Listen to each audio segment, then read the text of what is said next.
every time I see them, Kevin, I cannot help but think their ceiling is a very high ceiling, especially if they get this level of Zion.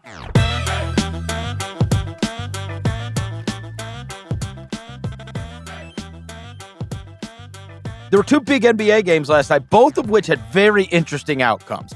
The first of which was the Pelicans, who are, where they are in the standings right now, they have a real legitimate chance at getting up to a home court advantage spot, considering we know the Clippers have been no great shakes since the All-Star break. And so you have them beating the Bucks. Zion's got 28. They're at 5 right now, but they're only a half a game back from the Clippers. And you watch them. There's an interesting stat from Andrew Lopez. And I guess this is one of those that you could look at and you go, yeah, of course they're that good when CJ McCollum has 25 points. Like, that means they're probably scoring a ton of points if McCollum's got 25 points. But the point is, McCollum being more involved, and it has happened where there's it feels to me, and this was always what I talked about going into the season, it feels more balanced with Ingram out. It just does to me. And I do, and that has flushed itself out on the court many times for the Pelicans, right? Like, unlike many of their peers, their starting lineup numbers are not great. They're certainly not indicative of the team that they are. And so it's a lot of figuring out who, and that's not saying they're better without Ingram. It's the fit that goes with guys that don't need the ball. And so now you have Trey Murphy over there, and he kind of fills a role, and Herb Jones over here, and he kind of fills a role. And then you've got the stars and the role players. And so Zion kind of does what he does. And then in that case last night, McCollum's got 25, 7, and 7. They're 11-0 when CJ McCollum has 25 points in a game. And I every time I see them, Kevin, I cannot help but think their ceiling is a very high ceiling, especially if they get this level of Zion. How high are you talking? Do you think the Pelicans have the ingredients to go to the West Finals, the NBA Finals? How high? That's what I would say. Yes, you could go to the West Finals if you don't have to face Denver, right? So if you're 4-5 and you're feeding into Denver, look, I hate you can name any team in the Western Conference. I don't like the matchup with Denver, right? Like, but if you somehow dropped, I don't know the way the rest of these games are going to play out, but in this weird way, if you dropped and you were 6 and you beat 3 and then you fed into 2, that's your path to a West Finals, in my opinion, right? The longer you could stay, your path to a West Finals includes missing Denver. But if you could miss Denver, then yes, I could foresee a circumstance. But it's a very interesting conundrum that they're in, because I feel like they have the curse of having so many good players and that are all like at a starter level, that mixing and matching it, that sometimes Willie Green is forced to be put into a position that is actually more advantageous for you, because nobody's, benching McCollum or benching Ingram or benching Zion to start games. And yet it is not always the best matchup, especially when everybody's going to be game planning against you. And so to me, I don't think any coach's decisions are going to matter more than Willie Green's. I really don't. Because I just watch the way that thing is mixed and matched and how you can massage that roster. I think most of these teams, they know their 7 guys. They know their 8 guys. They know what they're rocking with. And now we're going to play it out.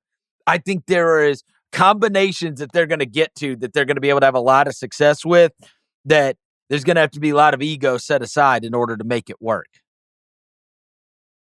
I think that's spot on. In terms of that, Willie Green's going to have, maybe not the most, his decisions, like a lot of coaches are going to have that, but one of the most important.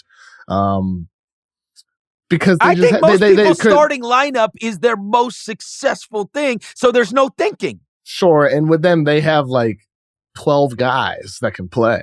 Right. 13 guys that can play. Like, they have a deep roster. You can even look at something like the game against Oklahoma City earlier in the week where, OKC is going at Trey Murphy. And Trey Murphy is not a great man-to-man defender by any means.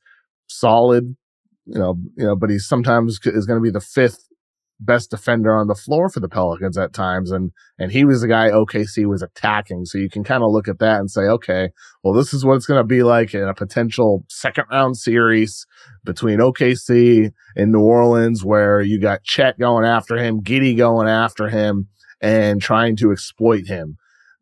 This is where you're going to have Willie Green try to make decisions. How do we balance the offense and the defense? What lineups are we going to use out there? I think with the Pelicans, they have all the ingredients of a team that can make a deep run.